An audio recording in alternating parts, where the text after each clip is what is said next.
Garden রিচের খবরের দিকে নজর রাখতেই হবে, কারণ গার্ডেন রিচে মাঝরাতে বিপর্যয়, নির্মীয়মান বহুতল ভাঙে, ঝুপড়িতে পড়ে এবং সেই ঝুপড়িতে রাত 11:45, ঠিক রাত 11:45 নাগাদ এই ঘটনা ঘটে। মাঝরাতে ভাঙলো নির্মীয়মান বহুতল রাত 11:45 এবং রাতেই পৌঁছে যান মেয়র ফিরহাদ হাকিম এবং তারা যান ঘটনাস্থলে।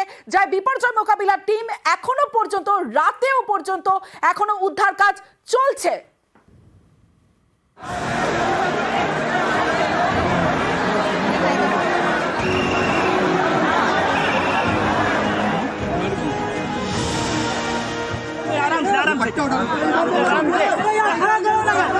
बेटा आजा बाहर, बेटा कुछ जगह बेटा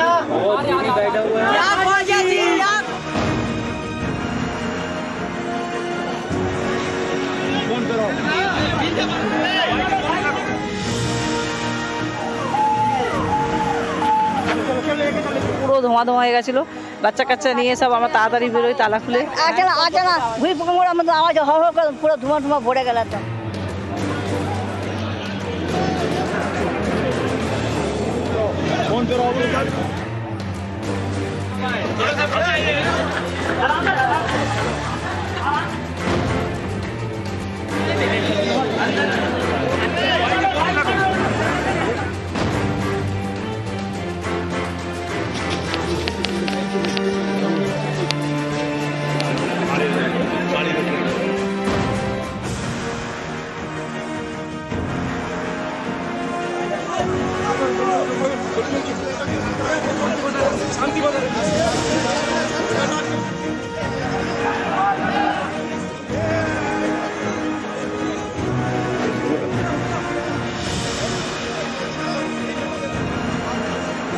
আমি শোকসন্তপ্ত পরিবারের কাছে দুঃখ প্রকাশ করছি এই ধরনের ঘটনা ঘটার জন্য।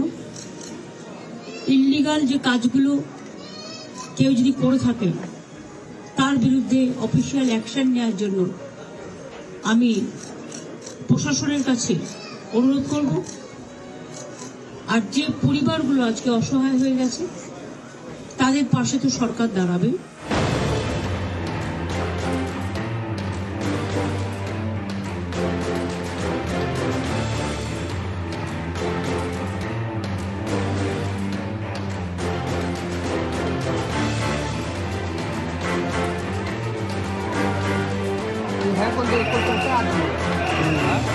ফোন করছে ভেতর থেকে কি আমাকে, আমি ভেতরে আছি, একটু আমাকে বার করো। ইটের ধুলোতে ধুলো ধুলো ঘরময় হয়ে গেছে। बच्चा को खाना खिला रहा था, अचानक से पूरा बिल्डिंग गिरने लगा। हमने सोचा कि अंधा तूफान आया, बिल्डिंग पूरा टूट के गिर रहा है। খেলা করতে করতে আমার পিছন থেকে পড়েছে, আমি মেশিনের ভেতরে মেশিনের নিচে পড়ে গিয়েছিলাম।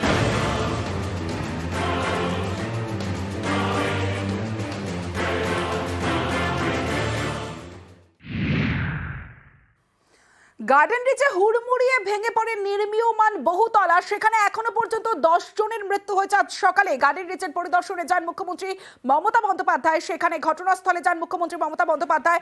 শুধু ঘটনাস্থলেই নয়, ঘটনাস্থলে যাওয়ার পর আর্থিক সাহায্য ঘোষণা করেন মুখ্যমন্ত্রী মমতা বন্দ্যোপাধ্যায় এবং হাসপাতালে বহু শিশু বৃদ্ধ আহতরা হাসপাতালে ভর্তি রয়েছেন, হাসপাতালেও তাদেরকে দেখতে যান মুখ্যমন্ত্রী মমতা বন্দ্যোপাধ্যায়। দুর্ঘটনাস্থল পরিদর্শন মমতা বন্দ্যোপাধ্যায়, দোষীদের বিরুদ্ধে কড়া ব্যবস্থার নির্দেশ দিয়েছেন মুখ্যমন্ত্রী মমতা বন্দ্যোপাধ্যায়।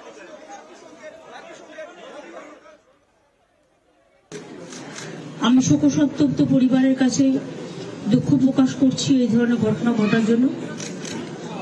ইল্লিগাল যে কাজগুলো কেউ যদি করে থাকে তার বিরুদ্ধে অফিসিয়াল অ্যাকশন নেওয়ার জন্য আমি প্রশাসনের কাছে অনুরোধ করব।